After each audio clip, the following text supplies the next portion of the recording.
Hi guys, welcome back to my channel foodie queen Swathi. ఈరోజు Hyderabadi special కద్దు కా ఖీర్ ఇంట్లో ఎలా ప్రిపేర్ చేయాలో చూపిస్తాను. ఇది ఎటువంటి కోవా కండెన్సర్ మిల్క్ యూస్ చేయకుండానే చేయొచ్చు. టేస్ట్ అయితే అద్దిరిపోతుంది అనుకోండి. దీనికి ప్రిపేర్ చేయడానికి నేను ముందుగా ఒక మీడియం సైజులో ఉన్న కద్దుని తీసేసుకున్నా. ఇది మరీ లేతగా ఉండొద్దు, అలా అని మరీ ముదురుగాను ఉండొద్దు, మీడియంలో ఉంటే సరిపోతుంది అనమాట. ఇప్పుడు దాని పైన ఉన్న తొక్కను మొత్తం మనం నీట్గా పీలప్ చేయాలి. చాలా మంచిగా నీట్గా క్లీన్ చేయాలన్నమాట. ఇలా క్లీన్ చేసిన తర్వాత ఇలా అయితే వచ్చింది. ఇప్పుడు మనం పైన ఉన్న గ్రీన్ కలర్ది మొత్తం మనం ఇలా ఒక తురుముకునేది తీసుకొని ఇట్లా ఒక బౌల్లో అయితే తురిమేసుకోవాలి. నేను చూపించిన విధంగా అయితే మీరు తురుక్కోండి.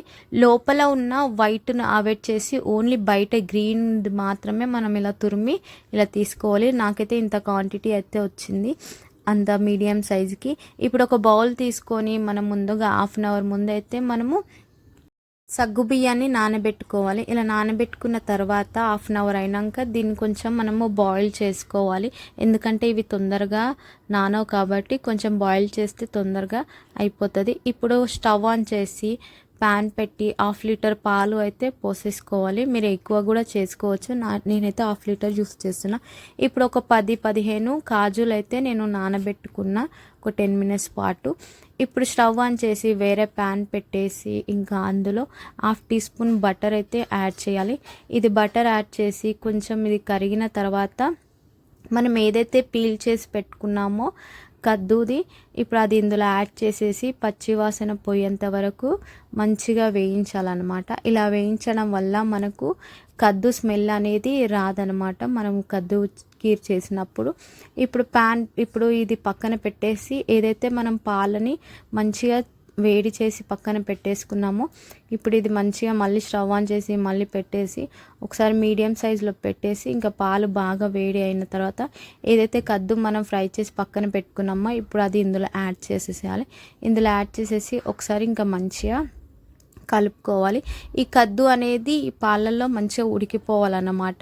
ఇందాక మనము చేసింది మాత్రం అది స్పాటు ఇలా ఉడికిపోయి పొంగుతున్నప్పుడు మనం ఏదైతే ముందుగా నానబెట్టి పెట్టుకున్నామో కాజుని అది ఇప్పుడు ఫైన్ పేస్ట్ పట్టేసి ఇప్పుడు అది ఇందులో యాడ్ చేయాలి. ఇందులో యాడ్ చేసేసి మంచిగా కలిపి ఇంకా 3 బాదంలు పిస్తాలు తీసుకొని ఇవి సన్నగా మనం కట్ చేసి పెట్టుకోవాలి గార్నిష్ గురించి అయితే. ఇప్పుడు ఇవైతే నేను సన్నగా చూడండి ఇలా అయితే సన్నగా తురిమి పెట్టేసుకున్నాను అనమాట. ఇప్పుడు ఇది పక్కన పెట్టేసి ఈ పాలు మరుగుతూ ఉంటాయి కదండి, అదొకసారి మనం కలిపేసి మనం సగ్గుబియ్యం ఏదైతే ఉడకబెట్టి పెట్టేసుకున్నామో అది ఇప్పుడు ఈ టైంలో ఇందులో యాడ్ చేసేసేయాలి. ఇందులో యాడ్ చేసేసి ఒకసారి బాగా కలిపి నేనైతే 1 టీ స్పూన్ కస్టర్డ్ పౌడర్ అయితే తీసుకుంటున్నాను. 1 టీ స్పూన్ కస్టర్డ్ పౌడర్ వేరే బౌల్లో కొన్ని వాటర్ యాడ్ చేసి ఇలా లుండలు లేకుండా కలిపి పెట్టేసుకోవాలి. ఎందుకంటే ఇది చిక్కదనం ఇస్తుంది, టేస్ట్ కూడా బాగుంటుంది. మనము కోవా ఇంకా కండెన్సర్ మిల్క్ యూస్ చేయట్లేదు కాబట్టి దానికి బదులుగా ఇది వాడుకోవచ్చు. మీరు ఇది లేకున్నా కూడా చేసేసుకోవచ్చు. టేస్ట్ అయితే ఏం కాంప్రమైజ్ ఉండదు, సూపర్గానే ఉంటుంది అనమాట. నా దగ్గర ఉంది కాబట్టి నేను ఇప్పుడు ఆ కండెన్సర్ మిల్క్ యాడ్ చేసి ఒకసారి ఇలా కలుపుతున్నాను. ఒక 2 మినిట్స్ పాటు చిక్కగా అయ్యేంత వరకు మీడియం ఫ్లేమ్లో పెట్టుకొని ఇలా కలుపుతూ ఉండాలన్నమాట. ఇలా కలుపుతూ ఉన్న తర్వాత ఇదైతే నాకు కొంచెం చిక్కబడ్డది.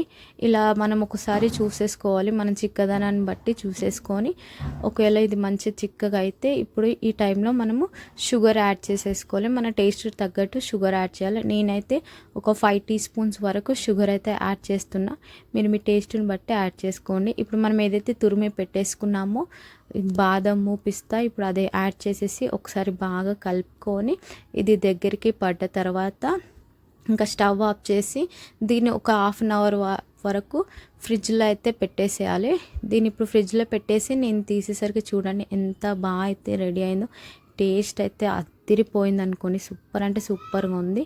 అండ్ గార్నిష్ కోసం నేను ముందుగానే గ్రేట్ చేసి పెట్టుకున్నవి పిస్తా బాదం అయితే ఇందులో యాడ్ చేస్తున్నా. చూడండి ఎంత బాగుందో, చాలా అంటే చాలా టేస్టీగా చిక్కగా సూపర్గా ఉంది.